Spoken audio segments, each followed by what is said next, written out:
Hello everyone, সুপ্রভাত এবং শুভ মহালয়া। অনেক অনেক শুভেচ্ছা জানাই সবাইকে। একটি সুন্দর মহালয়ার ব্লগ নিয়ে এসেছি, তোমরা সবাই দেখবে। আর আমি কোথায় কোথায় গিয়েছি, কি কি খেয়েছি, কি কি হয়েছে সবই রয়েছে এই ব্লগে। হ্যাঁ, একজন স্পেশাল কেউ ছিল, স্পেশাল কিছু হয়েছিল, তার জন্য তোমাদের পুরো ভিডিওটা, পুরো ব্লগটা স্কিপ না করে কিন্তু দেখতে হবে। ব্লগটা আমি এখান থেকে স্টার্ট করছি। সকাল সকাল আমাদের পাড়ার প্যান্ডেলে খেয়ে দিয়ে তারপর ব্লগটা শুরু করছি, কারণ সকাল সকাল ঘুম থেকে উঠে পেট পুজো করে নিচ্ছে, তারপর ঘুরতে বের হবো। সো গাইস, ফাইনালি আমি খাওয়া দাওয়া কমপ্লিট করে অলরেডি বেরিয়ে পড়েছি।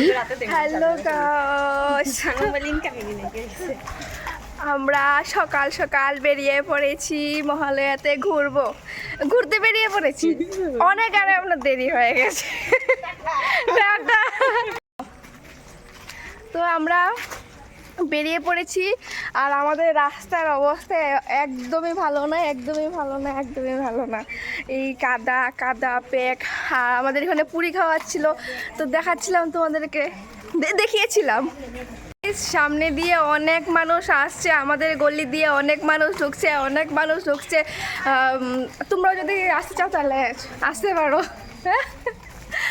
আমরা কিন্তু পুরি খাইনি, ঘরে নিয়ে রেখে দিয়েছি, পরে খাবো, ঘুরে টুরে তারপরে খাবো। সো গাইস, চলে এসেছি রাস্তায় ঢ্যাং ঢ্যাং ঢ্যাং ঢ্যাং করতে করতে। আর দেখো, সকাল সকাল মহালয়া, সকাল সকাল রাস্তাটা ভীষণ সুন্দর লাগে দেখতে। আমি একটু দেরি করে উঠেছিলাম, ভেবেছিলাম ঘুরতে বের হব না, তার জন্য একটু দেরি করে উঠেছিলাম।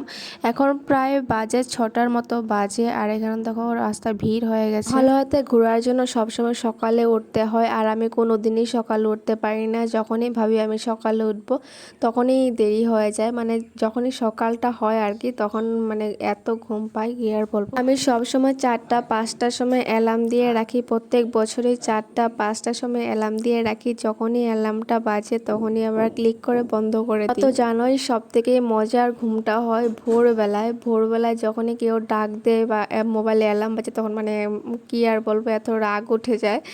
তার জন্য সকালে ওঠা হয় না। আর আজ এইবারও আমি ভেবেছিলাম যে কোনো জায়গায় যাব না, শুধু আমি ঘরেই থাকবো আর আমাদের পাড়ার প্যান্ডেলেই যাব। তার জন্য আমি একটু দেরি করে উঠেছিলাম। তারপর যে আমি ঘর থেকে বের হয়েছি, তখন আমার মাইন্ডটা পুরোই চেঞ্জ হয়ে গেছে, কারণ দেখছি অনেক মানুষ আমাদের গলিতে আসছে, আমাদের পাড়াতে আসছে, পুরি খাচ্ছে, সবাই যাচ্ছে, ঘুরতে বেরোচ্ছে, অনেক মানুষ বেরিয়েছে। যেহেতু অনেক বেলা হয়ে গেছে, প্রায় 5:30 6টা বাজে, ইচ্ছে ছিল না কোনো জায়গায় যাওয়ার, তবুও একটু বেরিয়েছি। সামনে দেখতে পারছো অনেক মানুষ আমাদের পাড়ায় ঢুকছে। আর সবার প্রথমে তো দেখিয়েছিলাম যে আমি মানে ঘুম থেকে উঠে আমাদের পাড়ার প্যান্ডেলের থেকে আমি পুরি, তারপরে সবজি খেয়ে নিয়েছি। সবজি খেয়ে তারপর ঘুরতে বেরিয়েছি। এখানে দেখো আমি রাস্তায় এসে পড়েছি, রাস্তাটা একদমই ফাঁকা যেহেতু সকাল, আর অনেক মানুষ চলে গেছে, কারণ আমরা একটু দেরি করে বেরিয়েছি। আমার সাথে আরও 2জন বান্ধবী ছিল, ওরা আসে আবার আসে না, তার জন্য আমার একা একা ক্লিপগুলো নিতে হচ্ছে। আর এখানে দেখো রাস্তা সকালবেলায় কিন্তু হাঁটতে অনেক ভালো লাগে, আর যেহেতু রাস্তায় অনেক মানুষ থাকে, গাড়ি ঘোড়া একদমই কম থাকে, তখন ভালো লাগে। যে একটু বেলা হয়ে যায়, যে একটু রোদ উঠে যায়, তখন কিন্তু একদমই ভালো লাগে না হাঁটতে। আর আমার মতো মহালয়াতে কারা কারা হাঁটো, কোথা থেকে দেখছো, আমাকে একটু কমেন্ট করে জানাবে তোমাদের ওখানে কেমন হয়। আমাদের এখানে অনেক অনেক জায়গায় ফাংশন হয়েছিল, কিন্তু সেগুলো জায়গায় আমি যাইনি, কারণ আমি তো আগেই বলেছিলাম যে আমার বেরোনোর একদমই কথা ছিল না। যেহেতু আমাদের পাড়ার পুজোতেই থাকবো, আমি অন্য কোথাও যাব না। কিন্তু ঘর থেকে বেরোনোর পর মাইন্ডটা পুরোই চেঞ্জ হয়ে গেছে, কি আর বলবো। কিন্তু আমি যাই হোক, আমি কিন্তু বেশি একটা দূর যাইনি, একদম খুব কাছে আমাদের একটা নার্সিং আছে, সেখান পর্যন্ত গিয়ে আবার রিটার্ন চলে এসেছি। কারণ রোদ উঠে গিয়েছিল এবং গাড়িও আপ ডাউন করা শুরু হয়ে গিয়েছিল। এরকম হলে কিন্তু একদমই ভালো লাগে না, গরম লাগতে থাকে, আর গাড়ি যে আপ ডাউন করতে থাকে এসব ধুলোবালিগুলো একদম নাকে আসতে থাকে, এইসব আমার একদমই ভালো লাগে না, তার জন্য রিটার্ন চলে এসেছিলাম। আর আমি এখানে সাউন্ডটা একদম মিউট করে দিয়েছি, কারণ আমার এখানে অনেক লাউডে বক্সে গান বাজছিল, তার জন্য আমি সাউন্ডটা মিউট করে দিয়েছি। নাহলে আমি অরিজিনাল সাউন্ডে মানে দেওয়ার ইচ্ছে ছিল আর কি। যখন আমি এডিট করতে বসি তখন দেখি না, আমি অরিজিনাল সাউন্ডটা দিতে পারবো না, কারণ আমার পিছনে অনেক বড় বড় বক্সে গান বাজছিল। তারপর আমি চলে যাচ্ছি আরেকটা গলিতে, আমাদের একটা পাশের গলিতে, এখানেও পুজো হবে, একদম লাস্ট মাথায় পুজো হবে। সেখানে নাকি পুরি লুচি খাওয়াচ্ছে, সেই লোভে যাচ্ছি। আমাদের পাড়াতে তো আমি সকালবেলা খেয়েছিলাম, সকালবেলা খেয়ে দিয়ে ঘুরে টুরে কিন্তু আমাদের পেটের মানে যত কিছু ছিল সব হজম হয়ে গেছে। এবার হজম করার পর তারপরে এখান থেকে খেয়ে দিয়ে তারপর সোজা বাড়ি চলে যাব।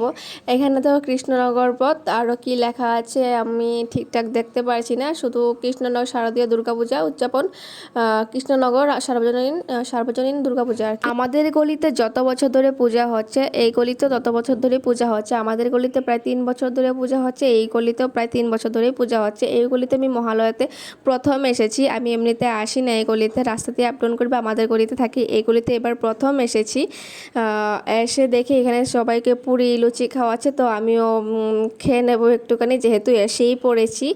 আর এখানে দেখো অনেকেই বসে খাচ্ছে, আর ওইদিকে দেখতে পাচ্ছ বানানো হচ্ছে। এই গলিতে যেহেতু অনেক রাতে বানিয়ে ফেলে, মানে রাত 2টো থেকে বানানো স্টার্ট করে দেয়।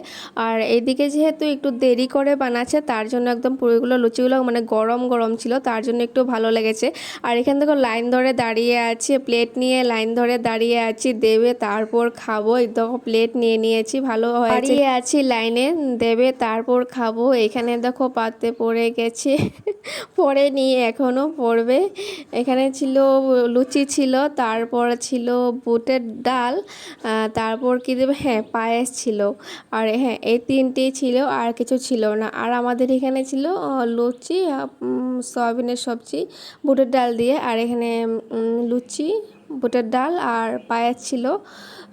খেতে প্রায় ভালোই ছিল, গরম গরম ছিল, ভালো লেগেছিল। আর অনেকটা পথ হেঁটে এসেছিলাম, যেহেতু অনেক খিদে পেয়ে গিয়েছিল, খিদে পেটে যে কোনো কিছু সব কিছুই ভালো লাগে, এমনিতেও ভালো হয়েছিল। আর এখানে দেখো আমরা 3জন নিয়ে নিয়েছি, এবার আমরা খাবো। খেয়ে নিই, তারপর এখানে দেখো একটু হাতে নিয়ে ঢং করছি, কোথায় বসবো বুঝতে পারছি না, কোথায় বসে যে খাবো সেটারই জায়গা পাচ্ছিলাম না। আর এইদিকে দেখো আমাকে জানি কে কি বলছিল, আমি কিছুই বুঝতে পারছিলাম না। আমি অরিজিনাল ভয়েসটা দিতে পারছি না, কারণ আমার পাশে অনেকই জোরে মানে গান বাজছিল, তার জন্য আমি অরিজিনাল সাউন্ডগুলো দিতে পারছিলাম না। জানি না, এই দেখো আমার বান্ধবী কি জানি বসার জন্য জায়গা খুঁজছিল, যেহেতু হাতে নিয়ে খাওয়া একদম ভালো লাগে না আমাদের, কোথাও বসে খেতে পারলে একটু ভালো হতো। তারপর অনেকটা খুঁজে দুজে একটু পেয়েছিলাম হয়তো জায়গা। এখান থেকে আমি দাঁত কেলিয়ে একদম হেসে যাচ্ছি কিসের জন্য দাঁত কেলিয়ে এত হাসছিলাম আমার তো কিছুই মনে নেই বাবা।